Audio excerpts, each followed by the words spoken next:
They thought a woman who couldn't speak couldn't possibly be dangerous, and that mistake nearly cost 12 trained killers their lives. Quinn Donovan was 27, drowning in her dying mother's hospital bills, and so quiet that most people forgot she was standing in the room at all. She'd lost her voice 4 years earlier on a night she never talked about, and now she answered every question with a small whiteboard and a steady, careful hand. When the Brennan estate hired her as a housemaid, nobody asked about her past, because nobody believed a mute, timid girl in a second-hand coat had a past worth hiding. Holt Brennan didn't either. At 37, he ran the darkest corners of Baltimore's waterfront with a cold, surgical cruelty that had buried every rival who'd ever tested him, and he'd hired her for one chilling reason alone. A woman who couldn't talk could never sell his secrets.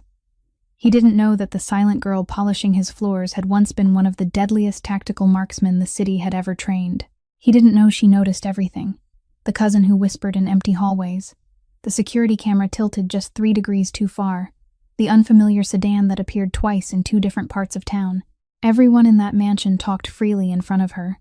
certain she was nothing more than a convenient silence,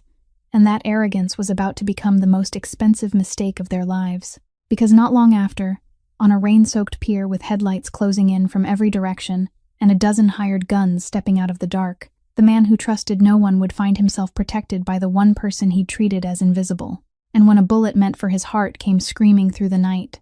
the woman who hadn't spoken a single word in 4 years would throw her own body in its path and finally make a sound. So, before we go any further,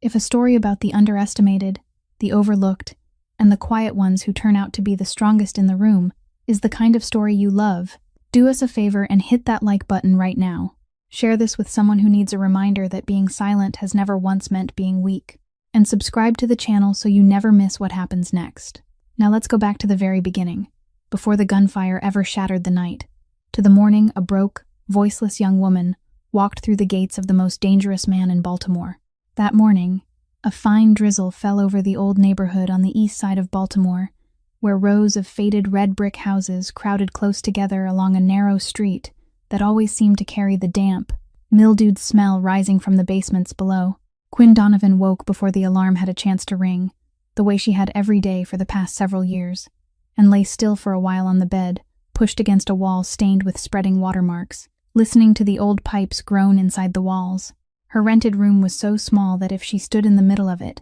she could touch both walls with her hands. The wooden floor creaked and felt icy beneath her bare feet,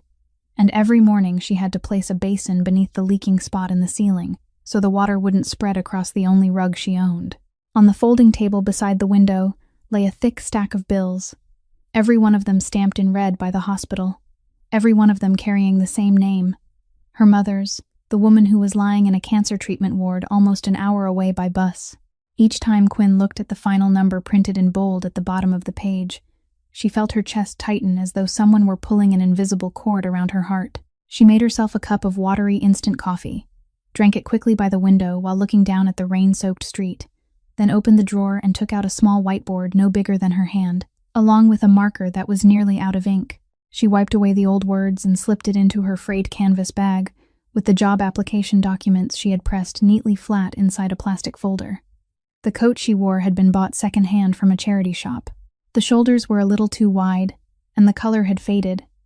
but she had washed and ironed it so carefully that it looked almost new, because she understood that for people like her, a tidy appearance was sometimes the only thing still within their control. She stepped out to the bus stop beneath the misting rain,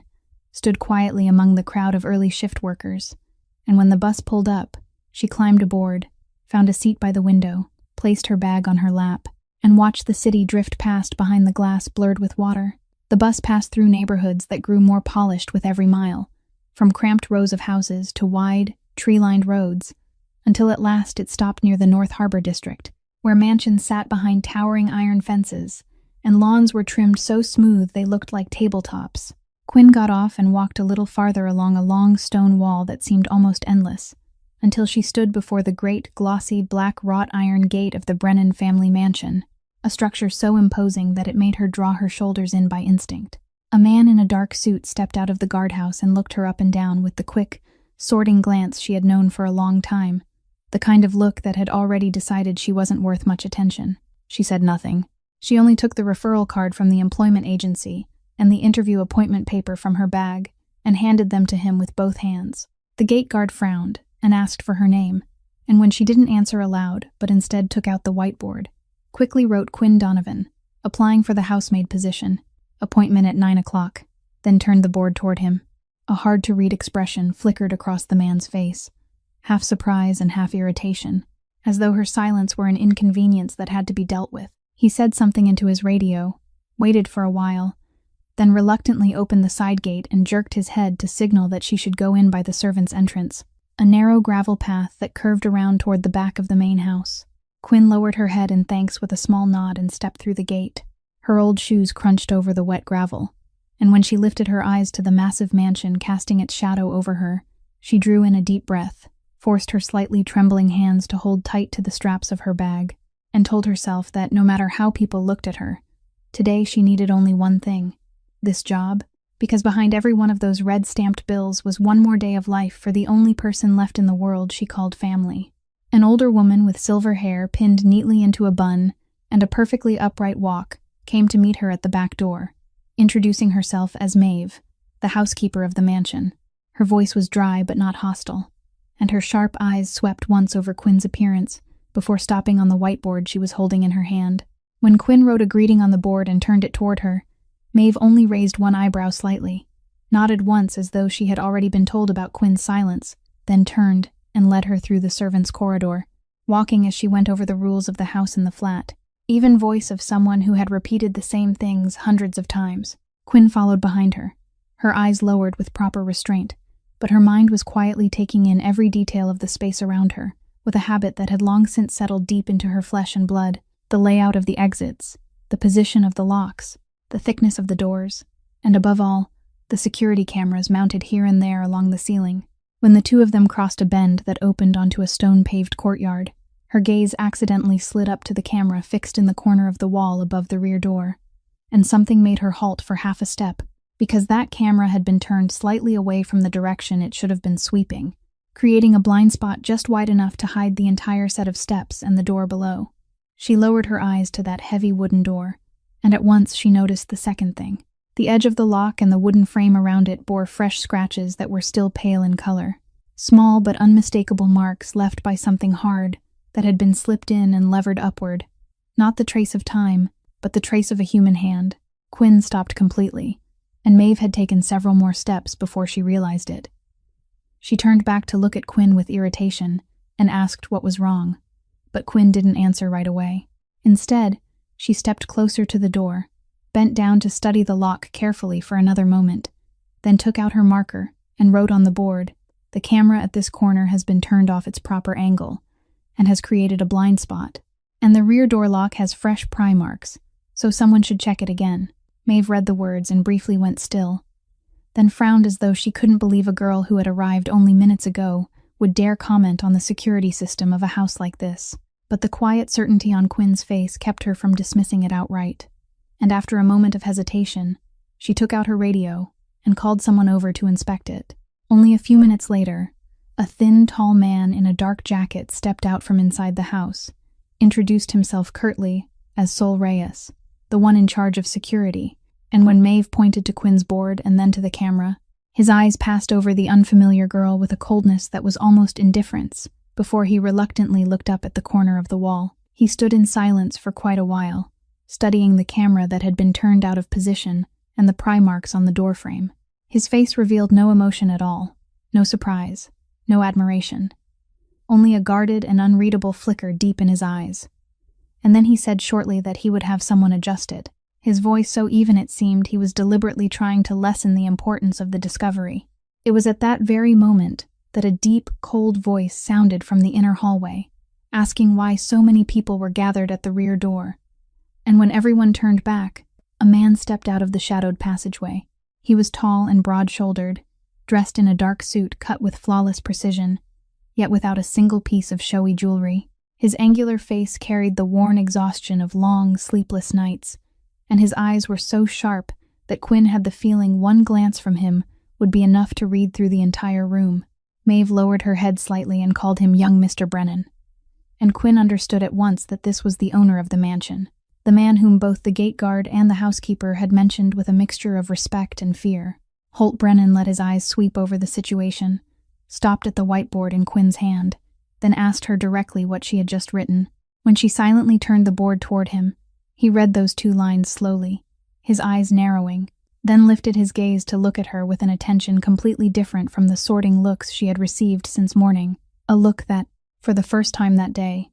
was truly seeing her. Holt Brennan stood silent for a moment, his cold, sharp eyes never leaving Quinn's face, then signaled for Maeve and Sol to step away so he could speak privately with the strange girl right there in the courtyard. When only the 2 of them remained, he asked which employment agency she had come from, how long she had been writing to communicate before she came here, and why a person applying for a housemaid position would notice a camera turned out of place when his entire professional security team had failed to see it all this time. Quinn didn't rush to answer. She wiped the board clean and wrote each line with calm precision, saying that she was simply used to seeing the things other people usually overlooked, that the places no one paid attention to were often the most dangerous ones, and that she had been living by caution for a very long time. Holt read those lines, and the corner of his mouth lifted in something almost like a smile, though there was no warmth in it at all. He said most of the people who sat in the chair where she was standing tried to impress him with polished words, with promises of loyalty, and that he had grown deeply tired of mouths that talked too much. He walked slowly around her once, like a man weighing the value of an object, then stopped and stated plainly the thing that interested him, that in this entire house, the greatest problem had never been the thieves outside, but the tongues inside, the servants who heard what they shouldn't hear and then carried it away to sell to the highest bidder, and that someone who couldn't speak also couldn't betray him with words, couldn't whisper his secrets into anyone's ear. He said it with such calm cruelty that Quinn understood at once that in his eyes, her silence wasn't a pitiable disadvantage, but an asset, a guarantee, and she stood there, swallowing the feeling of being looked at more like a tool than a human being, because she was far too used to having her worth measured by others in whatever way benefited them. Holt called Maeve back and said curtly that he had decided to hire her, then told the woman to handle the paperwork. He turned to Quinn and added that her wages would be 3 times the usual rate, and in exchange, she had to obey the rules of the house absolutely. She was never to take anything beyond the gate, never to tell anyone outside about anything she saw inside, and if one day he discovered she wasn't what she appeared to be now, he would deal with it himself, in his own way. Quinn listened to those cold threats, and instead of feeling afraid, she thought only of the bold number printed at the bottom of the red-stamped bills, thought of her mother's pale face on the hospital bed, thought of how many more months that 3 times higher salary could keep that woman in treatment, and she nodded her acceptance without the slightest hesitation, writing a brief line on the board that she agreed to all the terms. Maeve led her into a small room at the back to sign the contract, a thick stack of papers packed with harsh binding conditions, and Quinn read through every line carefully before putting her name down. After that, Maeve took her up to the servants' quarters in the attic, a row of small, plain rooms that were still much cleaner and warmer than the leaking rented room she had left behind that morning. When Maeve left her alone in the room assigned to her, reminding her that work would begin at 6 o'clock the next morning, Quinn sat down on the edge of the bed, placed the whiteboard on her lap, and looked out through the small window facing the distant harbor. A feeling she couldn't quite name rose inside her, tangled and uneasy. Relief, because she had finally gotten this lifeline of a job, and a vague disquiet before the coldness radiating from the man who had just hired her, a man she sensed was hiding. Behind all that weariness and cruelty, darker things than a camera turned out of place could ever reveal. The first days inside the Brennan mansion passed according to a strict rhythm that Quinn quickly learned by heart. She woke before 6 o'clock, cleaned the rooms in the assigned order, prepared the breakfast table, then quietly withdrew into the background, so the life of the house could continue as though she were not present at all. And she did every one of those tasks with a meticulous care that even Maeve, demanding as she was, couldn't find anything to criticize. But while her hands wiped each window frame and arranged each place setting, her mind was silently drawing a map of the entire house in a way no one would ever have suspected. She memorized the position of every entrance and exit, every service staircase, every hidden corner where the light didn't reach. She memorized the hours when each person came and went, the habits of every guard, who usually smoked by the back door, and at what time, which man on the night shift tended to grow careless near dawn, which car was parked in which place in the underground garage. All of it was arranged in her mind, with the orderly precision of someone carefully studying an unfamiliar place before truly belonging to it. Quinn's greatest advantage, ironically, was also the thing that had wounded her most deeply, because since she couldn't speak, almost everyone in the house automatically treated her like a moving piece of furniture, a harmless presence so unimportant that no one thought to lower their voice or stop a conversation when she was nearby. And so she often became an unwilling witness to things she shouldn't have heard. The guards talked in front of her about night shipments at the harbor, about sums of money being moved through names she had never heard before, and sometimes they even laughed and pointed in her direction, throwing out mocking remarks about how lucky it was that this girl was mute, so even if she heard anything, she couldn't tell anyone. Then they would go right on, talking as though she were nothing more than a wall that knew how to breathe. Quinn swallowed all those words down, her face still carrying its usual calm expression, but each time she was treated like something without ears to hear and without a heart to hurt. Something inside her quietly tightened, not from anger, but from an old, weary sadness that the worth of a human being in other people's eyes could be reduced to whether that person could make a sound. There were only a few small exceptions in the midst of that coldness. Maeve, though dry in manner, was always fair. Now and then she set aside a warm meal for Quinn and spoke to her in brief sentences that held no contempt, treating her as a proper worker rather than an object, and that small measure of respect sometimes moved Quinn more than anything else could have. She noticed that in this house, everyone wore a mask of their own. The guards were loud and crude. Maeve was restrained and tired. And Sol Reyes, the head of security, always kept an unreadable calm about him, appearing in places and at times that seemed slightly unusual to Quinn for someone whose duty was only to oversee security. But she didn't rush to any conclusion. She simply recorded it in silence, the way she recorded everything else. As for Holt Brennan, she barely saw him during those first days. He came and went unpredictably, usually returning very late with a face even more exhausted than it had been the first time she saw him, and whenever he passed her in the hallway, he only glanced at her for a moment before walking on without a word. But that look was nothing like the indifferent glances she received from the others. It was the look of a man quietly observing, weighing, as though he still had not fully decided what kind of person she was. And Quinn, who had long been used to being looked at in every possible way, felt for the first time that there was one pair of eyes in this house truly trying to see through her silence, instead of merely sliding past it. One afternoon, while Holt was away from the house handling business at the harbor, Quinn was assigned to clean the row of offices in the East Wing, and as she was quietly dusting the bookshelves in the reading room beside it, she heard voices drifting out from the small meeting room on the other side of the wall, where the door had been left only partly closed instead of shut all the way. She recognized one of those voices as belonging to Garrett Brennan, Holt's older cousin, a man in his early 40s with a social smile that always seemed fixed to his mouth, though his eyes were always shifting around with restless unease. A man Quinn had noticed came and went from the mansion far more often during the exact stretches of time when Holt wasn't there. She didn't mean to eavesdrop, but her ears, long trained to sift through sound, automatically caught the fragments of conversation slipping through the crack in the door, words spoken in unusually lowered voices, mentioning a deadline drawing near, the need to settle everything before it all came apart, and a large sum of money spoken in the low, hurried tone of someone under heavy pressure. Quinn kept her hand moving across the bookshelf so she wouldn't make any suspicious sound, but her eyes slid toward the narrow opening of the door, and she saw Garrett hand the person across from him a thick brown envelope with no name written on it. The kind of envelope that, in her experience, was usually used for cash or documents no one wanted passing through any official record. She couldn't see the face of the person receiving it because of the hidden angle of the door. She caught only a glimpse of a hand and part of the shoulder of a dark jacket before the conversation ended abruptly, and she heard a chair scrape, forcing her to move quickly into the next room so she wouldn't be caught. That afternoon, when she carried a tea tray out to the front courtyard, as Maeve had instructed,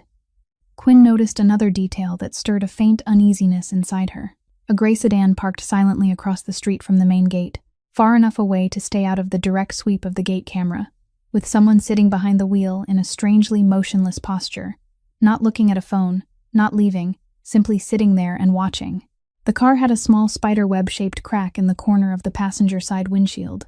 a mark of recognition that she quietly fixed in her mind, without understanding why her instincts were telling her it mattered. When she turned back inside, She found Sol Reyes standing at the end of the hallway, leading toward the meeting room Garrett had just left. He wasn't doing anything at all, only standing there with both hands in his pockets, his eyes resting on Quinn for longer than usual as she passed. A look that wasn't hostile but wasn't friendly either, the kind of look belonging to a man silently measuring where she had just been and whether she had seen anything. Quinn lowered her head and kept walking as she always did, her face completely blank.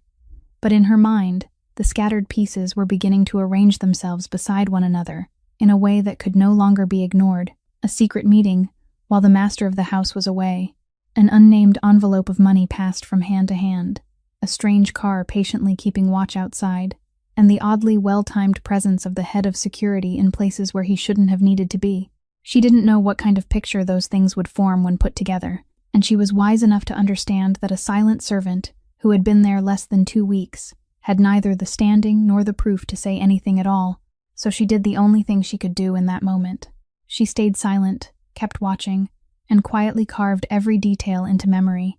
waiting until those broken pieces became something even the people who still treated her as invisible would no longer be able to deny. Late one night, after she had spent enough time adjusting to the rhythm of the house, when the whole house had sunk into silence, and Quinn couldn't sleep, because the pieces in her mind kept threatening to arrange themselves together, she quietly went downstairs to clean the library.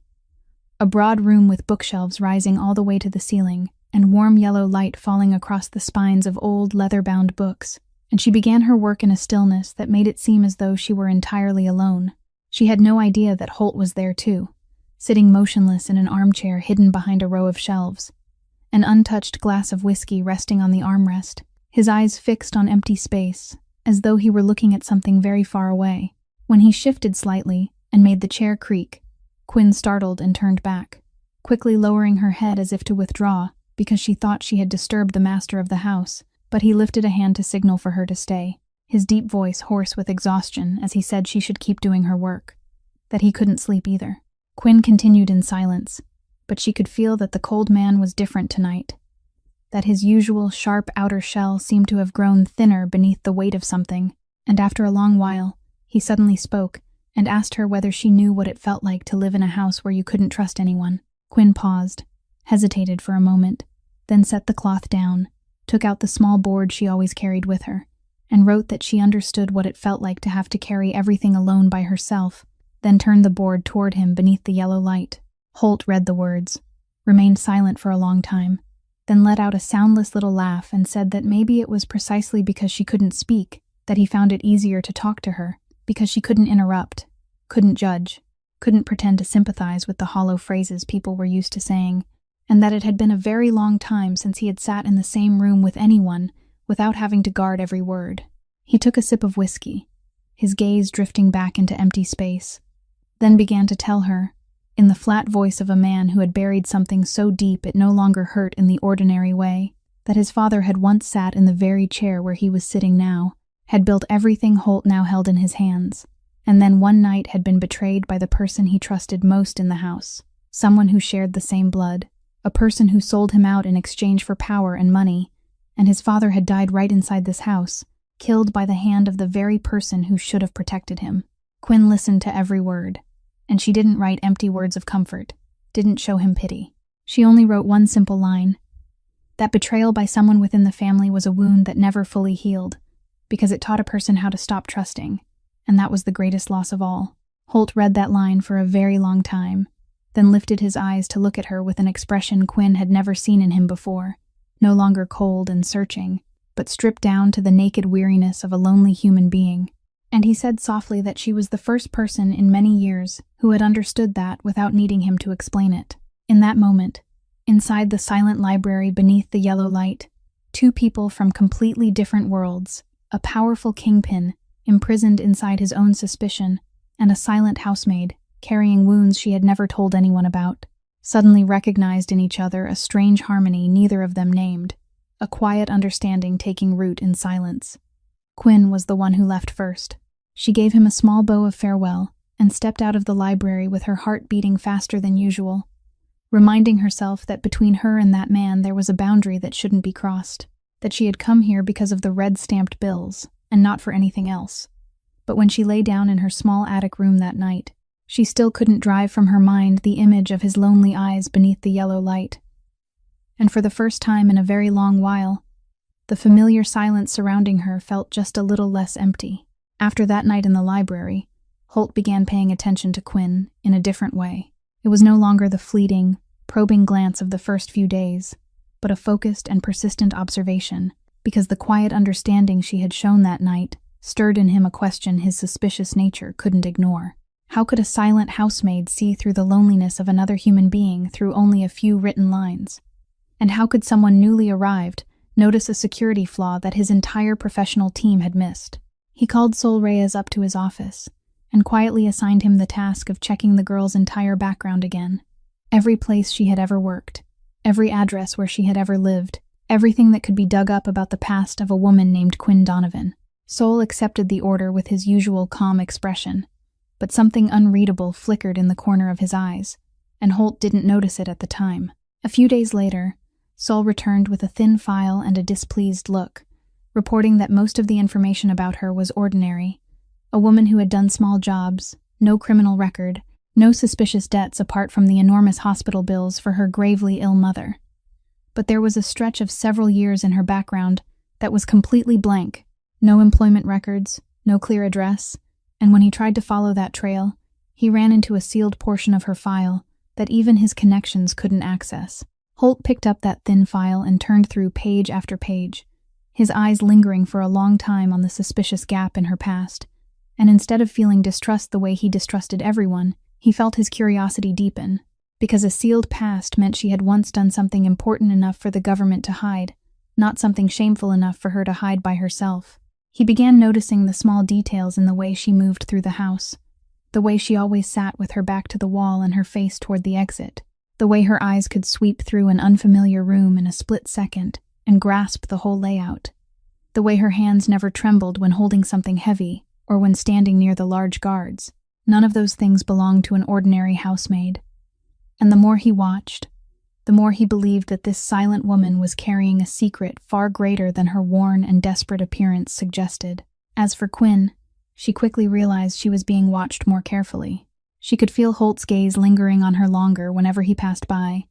noticed Sol Reyes appearing near the areas where she worked more often than before, and one evening, while cleaning Holt's office, she accidentally saw a file bearing her own name, lying carelessly on the desk, making her heart tighten because she understood that the past she had buried for so long was slowly being unearthed. Inside that file as well, a note clipped between the pages caught her eye, a handwritten line mentioning a name she never expected to see in this place, the name Bishop Vance written beside a question mark, and the moment she read that name, a familiar chill ran down Quinn's spine. It was a name she had thought she had left behind, along with everything she never wanted to remember, a name she hurriedly pretended not to have seen, as she placed the file back exactly where it had been, and left the room with both hands clenched tight, her heart rising with an uneasy instinct that the world she had spent all those years running from perhaps had never truly let her go the way she had believed. The name Bishop Vance remained like a smoldering ember inside Quinn through the days that followed, making her pay even closer attention to every unusual sign around her, and it was that very vigilance that helped her catch the next piece of the puzzle one morning. While she was cleaning the glass doors near the front courtyard, she saw the familiar gray sedan again, still with the spiderweb-shaped crack in the corner of the passenger side windshield, this time parked in a different spot, some distance from the mansion, but still holding that same patient posture of surveillance, and the fact that the car had appeared a second time in a different location erased any possibility that it was merely a coincidence, confirming in her mind that someone was watching this house in a deliberate and systematic way. That same afternoon, when she was assigned to carry documents up to the East Wing, Quinn passed by Garrett's office just as the door stood slightly open and heard his voice speaking on the phone to someone in a tense, tightly restrained tone, mentioning that the paperwork was almost finished, that as long as they could get the agreement signed before the end of the month,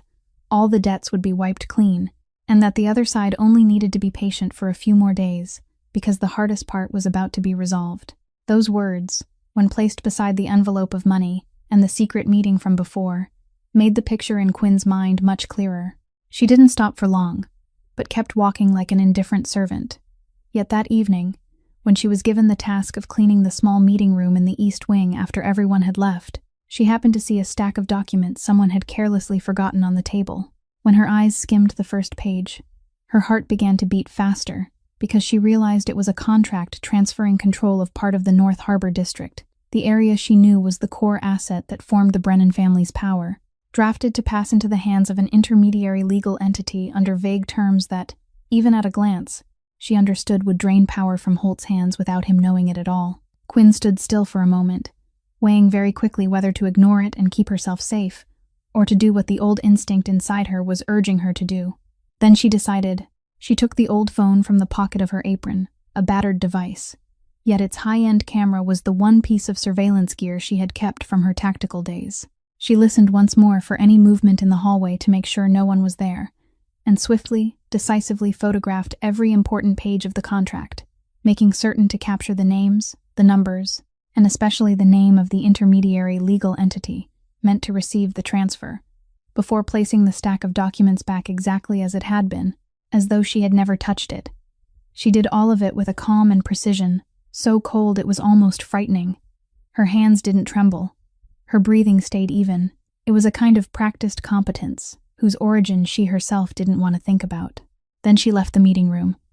carrying in her old phone the first pieces of evidence that could prove there was a plot quietly bleeding away the empire of the man who had hired her. That night, sitting alone in her small attic room, Quinn reviewed each photograph she had taken beneath the dim glow of the screen, fitting them together with everything she had silently recorded since her very first day: the secret meeting, the nameless envelope, the phone call about the debts, the watching sedan, the transfer contract, and the chilling name Bishop Vance clipped inside the file bearing her own name. But even though the picture had become much clearer, she forced herself to remain cautious and not rush to pin everything on one person, because bitter experience had taught her that in plots like this, the person who showed his face most openly wasn't necessarily the most dangerous one, and that the more pieces she held in her hands, the more careful she had to be about whom to trust and when to reveal what she knew. Carrying within her the evidence she had just gathered, Quinn was tormented for an entire day between the fear of exposing herself and the conscience urging her to give a warning, until she couldn't bear it any longer and decided she had to speak out about what she knew, even if it could only be through the one way available to her, through written words. She chose a moment when Holt was away from the house, and Garrett, along with several guards, was gathered in the great sitting room. She carefully wrote on a sheet of paper a warning that someone was preparing to transfer control of the North Harbor District in secret, and that the house was being watched from the outside. Then she drew in a deep breath, stepped into the sitting room, and handed the paper to the person closest to her, hoping that whoever it was would at least read it and pass the message to the right person. But what she received in return wasn't attention. It was snickering. One guard snatched the paper from her hand, skimmed it, then read it aloud in a mocking imitation, making the whole room erupt into laughter, and Garrett, after glancing over the contents, they went pale for one brief second, before quickly covering it with a strained smile and a loose remark that this mute little maid must have watched too many detective movies and started imagining all kinds of things. Then he took the paper, tore it in half right in front of her, then tore it again, letting the scraps drift down across the floor as though he were throwing away something worthless. Another guard said that if she was mute, what could she possibly know about grown men's business, acting like she had warnings to give? Someone else waved her away as if chasing off a bothersome animal, and Quinn stood there in the middle of the room, beneath those contemptuous stares and coarse bursts of laughter, feeling a hot humiliation rise all the way into her throat, not because of their vicious words, but because of the bitter truth that in the eyes of these people, her voice carried no weight, simply because it couldn't come out as sound. That what she knew, no matter how important it might be, could still be thrown aside only because the person who brought it to them was someone they believed wasn't worth listening to. She didn't cry. She didn't react. She only quietly bent down and picked up each torn scrap of her paper from the floor, while the laughter still hadn't died, gathering them into her palm with a strangely calm expression, then stood and turned away from the room with her back straight and her steps unhurried, carrying with her the hurt she had grown far too used to bearing alone. She didn't know that Holt had returned earlier than expected and was standing silently in the doorway connecting to the hall, that he had witnessed the entire scene from beginning to end, had heard the mockery, had seen the paper torn apart, and the way she quietly gathered each piece back up, and something in his face, usually as cold as stone, had shifted faintly. He said nothing as she passed him, only leaned slightly aside to let her through. But after she was gone, he stepped into the room where the laughter had just begun to thin out, quietly bent down, and picked up a scrap of paper left under a chair, one Quinn hadn't managed to collect. He smoothed it flat in his palm and read the scattered words still visible on it. And when he lifted his head, his eyes swept over every face in the room that still carried traces of laughter with a new coldness. Not absolute trust in the warning of a woman he still didn't fully understand, but the beginning of a deep suspicion that perhaps the only person in this house telling the truth was the only one who couldn't speak it aloud. Only a few days later, late one afternoon when the Baltimore sky had turned gray with the promise of heavy rain,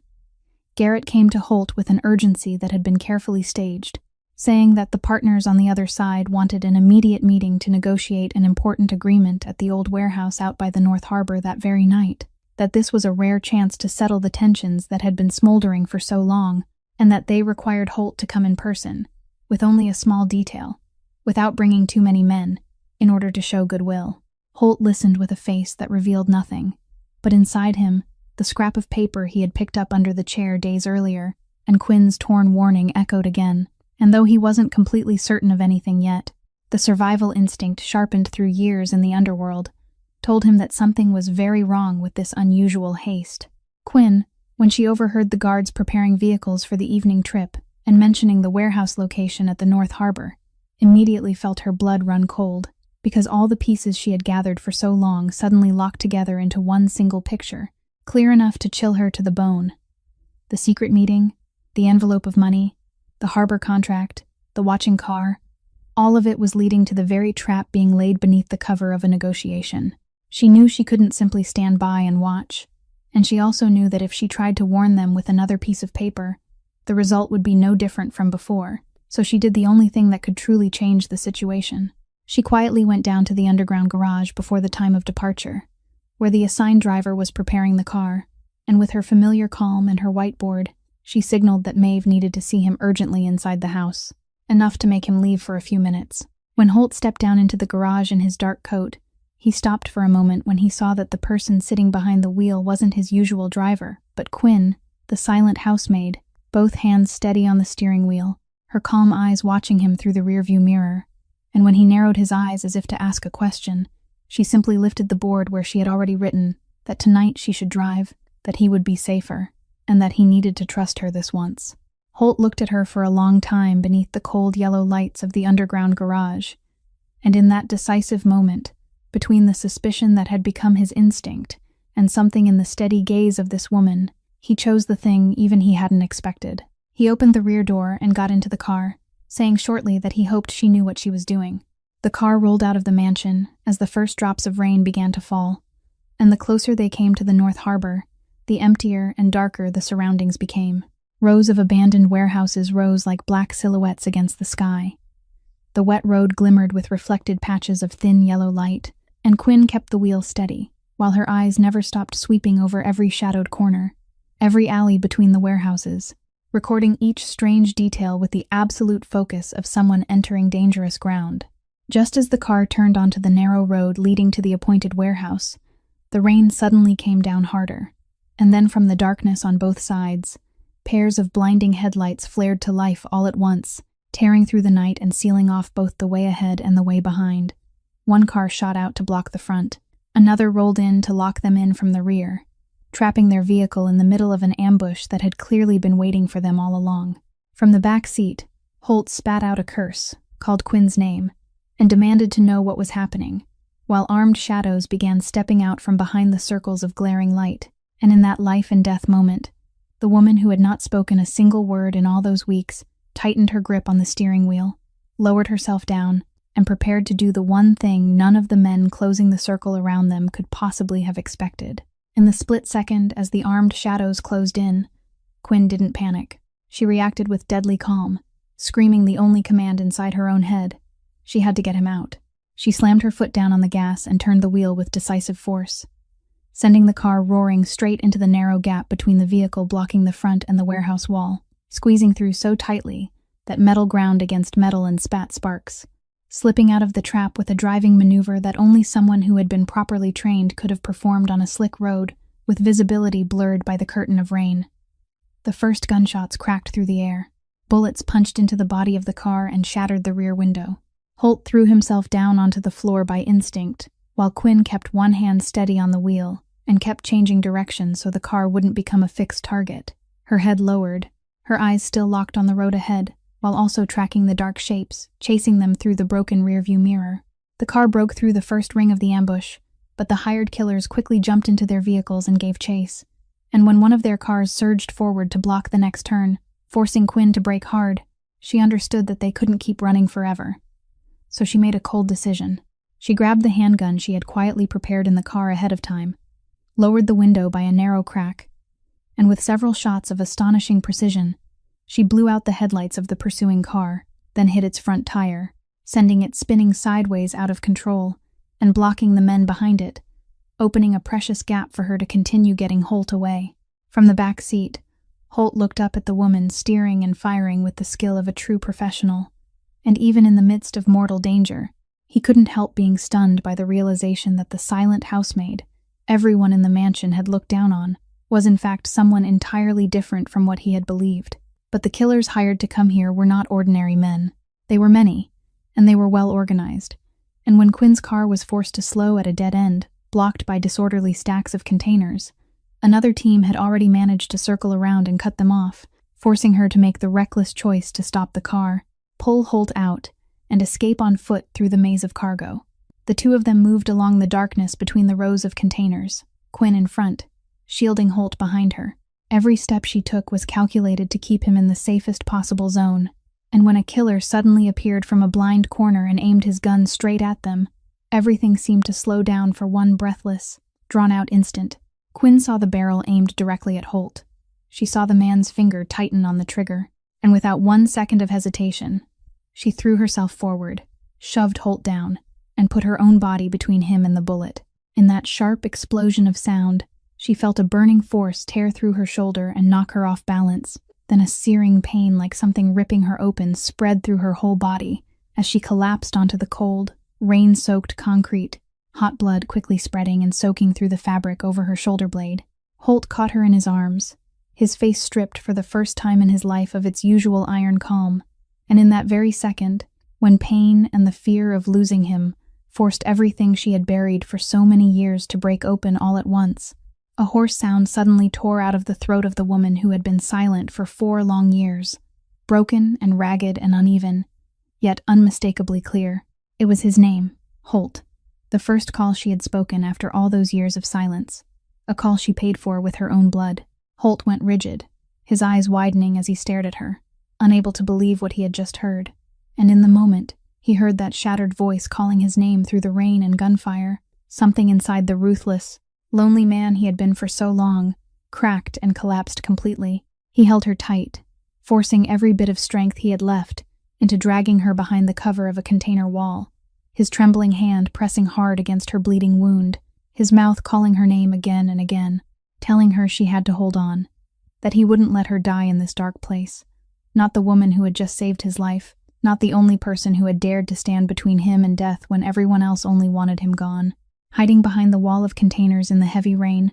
Holt quickly tore off his coat, crushed it into a tight bundle, and pressed it hard against the wound at Quinn's shoulder blade to stop the bleeding. With his other hand, he pulled out his phone and called an emergency contact he used only in the most desperate life and death situations, giving a firm order for a team of loyal guards to bring a car to pick them up at the western side entrance of the harbor district. His voice had gone hard, but for the first time in his life, his hands were trembling beyond his control. When the rescue vehicle burst through the blockade and managed to get them out of the harbor district, Holt held Quinn in his arms the entire way. He wouldn't let her lie down on the seat, but kept her propped against his chest, pressing his hand again and again over the wound and speaking to her in a voice none of his men had ever heard before, an urgent voice almost close to begging, telling her she had to stay awake, had to open her eyes and look at him, wasn't allowed to give in, while her blood kept seeping warm through his fingers in the cold of the rainy night. He didn't take her to the hospital, because he understood that a gunshot wound would bring the police and questions his world could never answer. Instead, he ordered them to drive straight to a doctor who had long served quietly for people who lived outside the law, a discreet clinic hidden behind what looked like an abandoned facility, where the old doctor silently took in the kinds of cases no official hospital would dare touch. When Quinn was placed on the operating table and the doctor began his work, Holt was ordered to wait outside, and the powerful man who was used to commanding an entire empire suddenly became completely helpless. He stood outside that closed door, his expensive suit smeared with her blood, his hands still stained red though he didn't bother to wipe them clean. And for the first time after all those years of burying every emotion beneath a shell of ice, he felt a raw fear that power and money couldn't drive away. He thought about everything she had done, about how she had quietly gathered every clue to warn him even after her paper had been torn apart and she had been mocked, about how she had willingly taken the driver's seat to place herself in the path of danger, and most of all, about the moment she had thrown herself in front of the bullet meant for him, a man she owed nothing to, an employer who had hired her for the cruel reason that she couldn't speak. The contrast between the way he had once treated her like a tool and the way she had just risked her life for him made his chest tighten until he could barely breathe. In that silent hallway, with only the sound of falling rain and the clatter of equipment drifting from the room inside, Holt Brennan, the man all of Baltimore feared, the man who had never allowed anyone to see him weak, quietly leaned back against the wall and slowly slid down until he was sitting on the floor, burying his head in his blood-stained hands. And for the first time since the night his father was murdered inside their own home, hot tears rolled down his face, a face that had always been cold as stone. No one saw it. No one knew. There was only him and the fear of losing the only person who had looked at him like a human being. He whispered to himself in the dark that if she survived, he would never let her be looked down on again, that he owed her a debt not even his entire fortune could repay. Many hours passed in suffocating waiting, and when the door finally opened, the old doctor stepped out looking exhausted but nodded in reassurance, saying the bullet had been removed, that she had lost a great deal of blood and would need a long time to recover fully, but she had passed through the worst of the danger and was alive. Holt sprang to his feet, and when he was allowed to enter the room where Quinn lay asleep on the sickbed, her face pale but her breathing steady again, he pulled a chair beside her, took her cold hand into his own, and sat there silently keeping watch over her for the rest of that long night, as though the moment he let go, the woman who had just fought her way back to life might vanish again. Quinn woke after nearly a full day lost in unconsciousness, and the first thing she saw when she opened her eyes was Holt still sitting there beside the bed, his eyes shadowed from a sleepless night, yet his gaze had softened in a way she had never seen before. When she moved slightly, he immediately leaned toward her and asked how she felt, whether the pain was very bad, his voice so gentle it seemed almost unfamiliar beside the cold man who had hired her in the beginning. In the days of recovery that followed, a quiet closeness slowly formed between them. Holt often sat beside her for hours, and one evening, when he gently asked about the name Bishop Vance, the name he knew she had accidentally seen in the file, as well as about the sound of his name that she had spoken amid the bullets after so many years of silence, Quinn looked at him for a long time. Then, for the first time since arriving in that house, she decided to open the door into the past she had kept locked away. She asked for a pad of paper and a pen, and through slow written lines, sometimes mixed with a few hand signs she was used to using, she began telling him about the person she had been before becoming a silent housemaid, about the years she had once served in a special tactical unit, trained to become a precision shooter, someone assigned missions where the margin for error was measured in split seconds, and where even one uneven breath could decide another person's life or death. Then she wrote about the night that changed her entire life, a hostage kidnapping where she had been sent in as long-range cover. And when her handwriting began to tremble, she told him that among the hostages being held by the criminal that night, there had been someone she never could have expected. Her own younger sister, the only person in the world she loved most, placed directly in her line of sight in a situation where she had to pull the trigger to save everyone. She wrote that in that fateful moment, when she recognized her sister's face right beside the kidnapper, the hand that had never trembled before faltered. Her heart hesitated for exactly a fraction of a second, and that brief, unforgivable hesitation had sent her shot off course, had kept her from saving her sister, and had forced her to watch the person she loved most collapse before her eyes while she looked on helplessly. Her handwriting blurred beneath the tears falling onto the page as she wrote that after that night, her voice disappeared, not because of any injury to her body, but because of a wound too deep in her soul, a silence that doctors named with medical terms, but to her was simply the way her heart punished itself. because she felt that someone who had let her sister die because of one weak moment no longer deserved to raise her voice aloud. She wrote that she had left everything behind, buried her old self along with all her skills, and willingly lived a quiet, invisible life as a form of atonement, and that during the past 4 years, she had never allowed herself to hold a weapon again or place another person's life on her shoulders one more time, until that night at the harbor, when she saw the gun aimed at Holt. She wrote that in that moment, she hadn't allowed herself to hesitate again, that she had thrown herself in front of the bullet not only because she wanted to save him, but also because it was a chance to do what she had failed to do years ago, to atone for the weak instant that had haunted her for 4 years, and that only when she was ready to trade her life to save another person did the voice she had locked away for so long finally break free again. Holt listened to the entire story in silence, and when she finished writing the final line, he gently took her ink-stained hand and held it tightly in his own, then told her in a choked voice that she wasn't someone who deserved punishment the way she had always believed, that a person who dared to use her own body to shield someone else from a bullet wasn't a coward,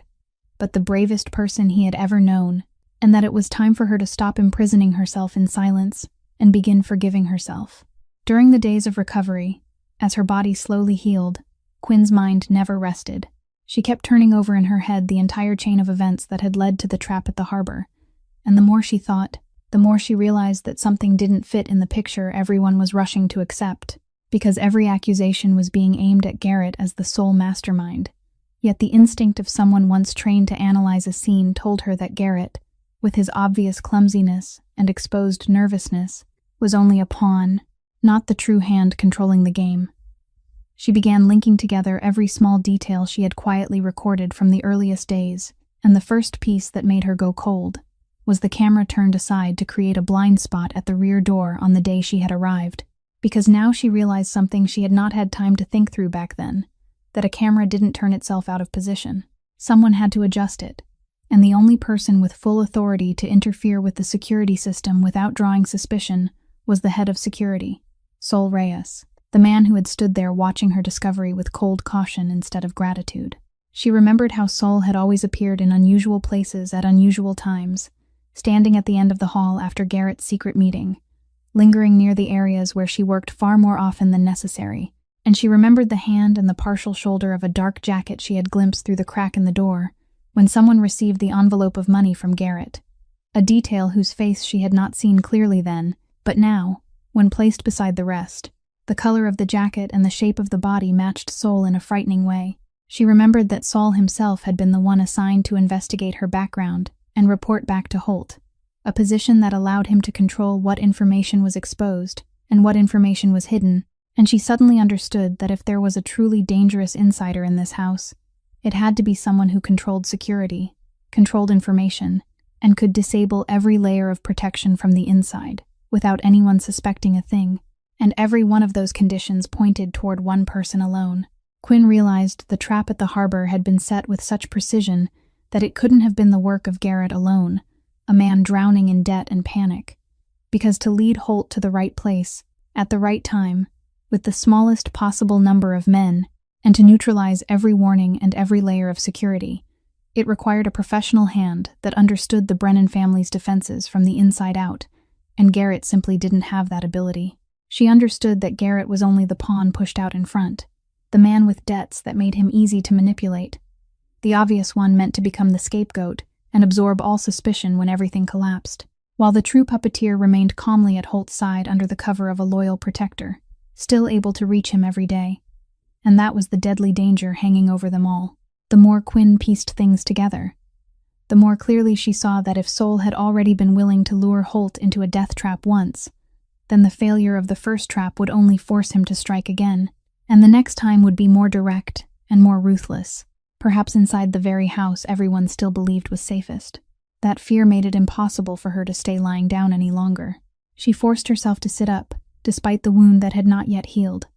took the old phone that still held the photographs of the contract, along with everything she had recorded, and arranged them into a clear sequence that could prove what she had found, because she knew that this time she couldn't offer only a vague warning and let it be torn up and mocked again. She had to place in Holt's hands a chain of evidence strong enough that even a man as suspicious as he was couldn't deny it. And above all, she understood that she had to reach him, and warn him about Sol before it was too late. Before the insider, still roaming freely beneath the mask of loyalty, realized that his plot had been completely seen through by the silent woman he had always looked down on. As soon as Holt stepped into the room to visit her as he usually did, Quinn immediately handed him the phone along with the pages on which she had written out all of her deductions, patiently leading him through each link in the chain, from the camera that had been turned out of place on her first day,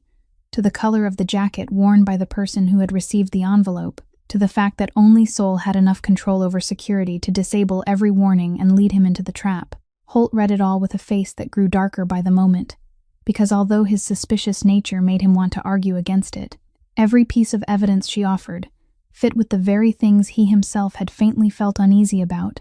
but had not yet dared to name. He had not had time to make a decision when the thing Quinn feared most came upon them even faster than she had expected,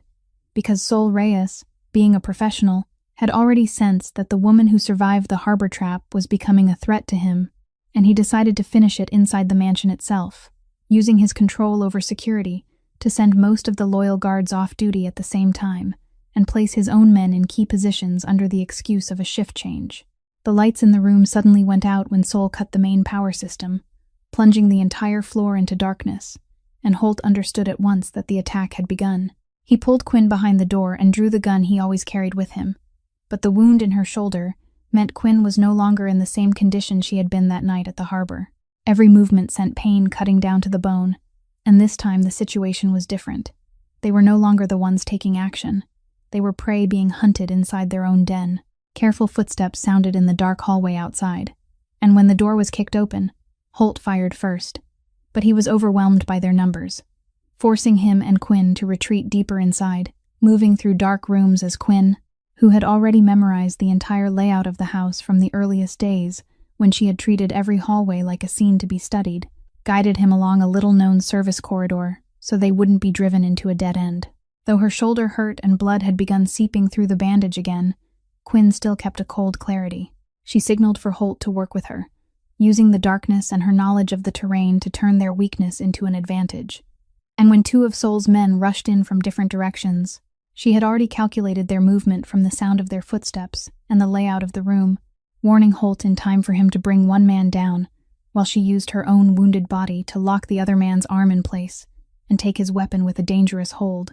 Only someone properly trained would know. The struggle was forced back toward Holt's office, where Sol Reyes finally revealed himself, no longer wearing the mask of calm loyalty, but showing the cold face of a man who had decided to gamble everything. He aimed his gun at Holt and spat out bitter words, saying everything should have been clean. If not for the interference of a servant girl, no one should ever have bothered to notice. In the moment his attention and the barrel of his gun were fixed on Holt, Quinn had quietly moved in from a blind corner. Ignoring the searing pain in her shoulder, she used her good arm to violently shove a heavy office chair into Sol, throwing his aim off balance at the exact second he pulled the trigger, sending the bullet into the wall. Then she and Holt brought him crashing to the floor, pinning him down while Holt kicked the gun far away. This time Holt didn't kill him on the spot, though the rage inside him was strong enough to do it, because he understood that a living Sol Reyes could still reveal the entire network behind him, could still lead Holt to the real person who had hired him. So he ordered Sol tied up tightly and summoned the remaining loyal guards to subdue Sol's men, who had begun to fall into confusion without their leader. When everything settled and the lights were restored, Quinn leaned against the wall in exhaustion, her wound bleeding through again. But her eyes still followed Holt, and he stepped toward her to support her, this time unable to hide the shock and aching tenderness in his face, as he realized that this woman, wounded and not yet healed, had once again used her lethal instincts and risked her life to protect him from death, and that the debt he owed her had now become so deep that no words could ever fully describe it. After being subdued and confronted with the entire chain of evidence Quinn had gathered, Sol Reyes understood that he had no way out, and in exchange for a little mercy, he began confessing everything in an emergency meeting. Holt called with the most essential and trusted members of the family, a sealed room where every truth hidden for so long was finally exposed beneath the lights. He admitted that he had been bought off to act as an insider, that Garrett was only a pawn being used, a man buried so deeply in gambling debts that he had become desperate, lured by the promise that if he helped transfer control of the harbor district, all his debts would be erased, without ever knowing that the ending planned for Holt wasn't a business deal, but a death. But what made the entire room fall still, and made Quinn's heart seem to stop as she sat there silently watching, was the name Saul gave when asked who had been behind everything, who had paid him, and pulled the strings of the whole conspiracy. It was Bishop Vance, the kingpin of an underworld force that had long stood against the Brennan family, a man who had coveted the North Harbor district for years so he could expand his dark empire. That name struck Quinn like a bolt of lightning, because it wasn't only a name she had once glimpsed in a file. It was the name bound to the nightmare that had destroyed her life 4 years earlier. And when Holt had the old materials related to Vance shown, so everyone in the room could understand their enemy, Quinn was stunned to realize from those images and records that the criminal network led by Bishop Vance was the very organization behind the hostage kidnapping years ago, the fateful night her sister had fallen. The whole world seemed to collapse and spin around Quinn in that moment, as she understood that fate had brought her to this house not by chance, that the man who had stolen her sister from her and driven her into 4 years of self-punishing silence was the very man now trying once again to kill the man she had just risked her life to save, and that her life, after all those years when she thought she had escaped the past, had in truth been quietly leading her back to face the very ghost she feared most. Holt, noticing the shock on Quinn's face, quietly came to her side, and when she wrote to him about the horrifying connection between Bishop Vance and her sister's death, his eyes darkened with the understanding that this war was no longer only a matter of survival for his family, but also a matter of reclaiming justice for the woman who had sacrificed herself for him. In that meeting, Garrett's fate was brought up, and many family members demanded that he be punished without mercy, according to the brutal rules of the underworld. But Holt, standing before that choice, remembered the story of his own father, the man who had died because of betrayal from within the house, and remembered the endless cycle of revenge into which his world always dragged people. He looked at Garrett, who was now trembling and confessing through tears that he had never wanted anyone to die, that he was only a weak man driven to the edge by the terror of debt and used by Vance. And in that version of Garrett, Holt saw not a monster, but a man who had collapsed beneath the weight of his own weakness. And then, to the astonishment of the entire room,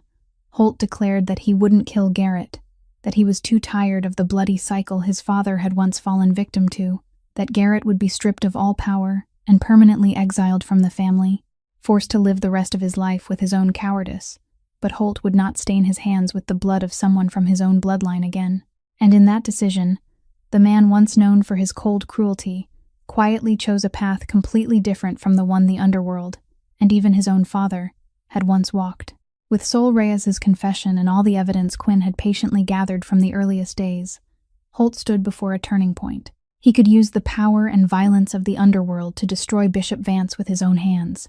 the way his father and the generations before him had always done, or he could choose a different path. And after the night he had watched Quinn place her life between him and death twice, he decided it was time to break that bloody cycle forever. Instead of rushing into a blood-soaked purge, Holt quietly contacted Detective Frank Halloran, a seasoned investigator he knew had been silently tracking Vance's network for many years, but had always lacked the final piece needed to close the case, and he handed him all the evidence about the plot to seize control of the harbor district, the ambush at the harbor, and the leads connecting Vance to the smuggling and kidnapping ring that had been spreading terror for so long. Quinn played a crucial role in fitting those pieces of evidence into a complete picture, and when Halloran asked whether she was willing to provide testimony about what she knew concerning Vance, she faced a choice of her own, between using this chance to take revenge with her own hands in the way of the underworld for her sister's death, or placing her trust in justice and letting the law punish the man who had done it. Standing before the ghost that had haunted her for 4 years, Quinn realized that if she let hatred guide her and fell into the blind spiral of revenge, she would be no different from the very people who had destroyed her life, and that the best way to honor her sister wasn't to add another death, but to close down the network that had caused so much pain to so many other families. So she chose to sit down and give her full testimony calmly and clearly, turning her private grief into the final piece that allowed justice to be carried out. Thanks to that solid evidence, Detective Halloran and law enforcement had enough grounds to launch a large-scale sweep, and Bishop Vance, the man who had spent years far too confident in his own untouchability, was finally arrested, along with the key links in his network. The underground empire he had labored so long to build collapsed not under the gunfire of an enemy in the shadows,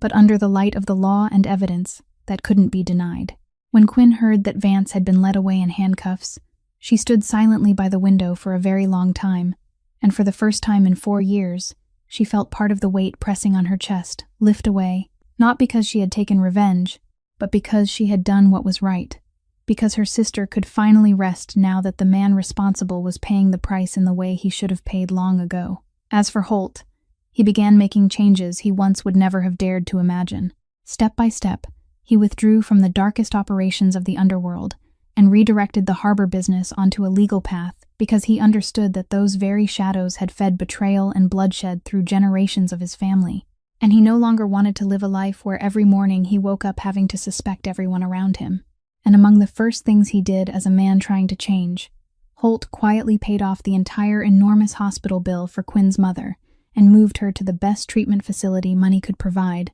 not as a repayment of a debt, but as an act born from genuine gratitude and from something deeper that he was slowly learning how to admit. When Quinn found out, she came to him with tears shining in her eyes, needing no written words at all, because her gaze had already spoken everything her heart wanted to say. A few weeks later, when Quinn's wound had gradually healed and the last disturbances had finally settled, Holt took her out to the North Harbor District late one afternoon, a place that was no longer a symbol of dark dealings, but was slowly putting on the new face of a harbor, operating through legitimate business, and the two of them stood quietly beside each other, watching the sunset fall across the water, staining the whole sky and the waves in a warm orange gold.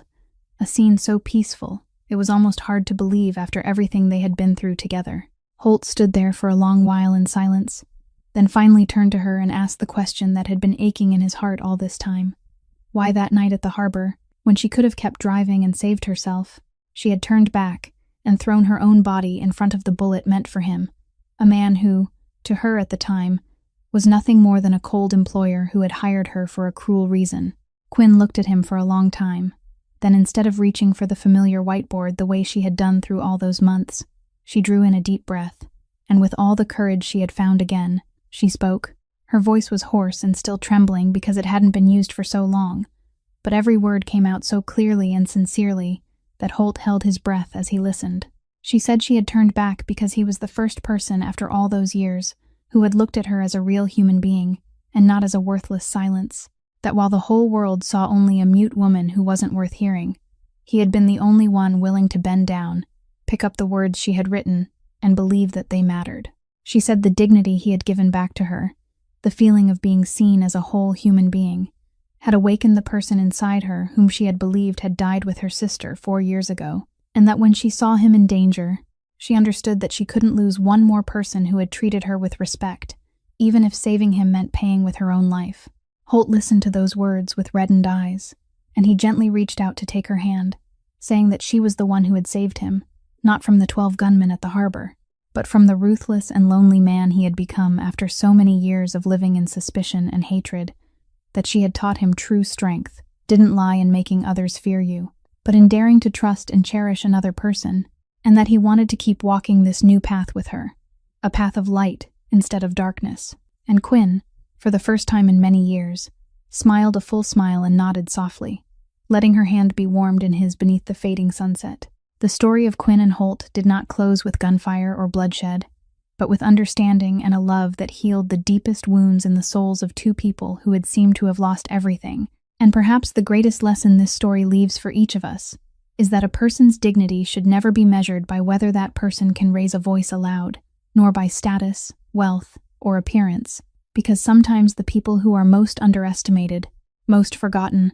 are the ones who carry within them the most extraordinary strength and courage. And a kind word, a respectful look given to someone vulnerable, can sometimes save an entire life. May each of us, after hearing this story, learn how to pause and truly see the people around us, listen even to the voices that cannot be spoken aloud, and offer respect to everyone, whoever they are and whatever circumstances they are living in, because kindness and sincere regard are the light that can drive away the darkest shadows in life. If this story has touched your heart, please subscribe to our channel, press the like button, and share this video with your loved ones, so we can listen together to many meaningful and captivating stories every day, and we would truly love to know how you feel about this story, whether it reminded you of something in your own life, So please leave a few lines in the comments, sharing the feelings from deep within your heart, because every story you tell may also become a source of encouragement for someone else quietly listening. Thank you for spending your time following along until the very last moment. We wish you and your loved ones abundant health, a joyful life, peace, and love every day. Goodbye for now, and we'll see you again in the next stories.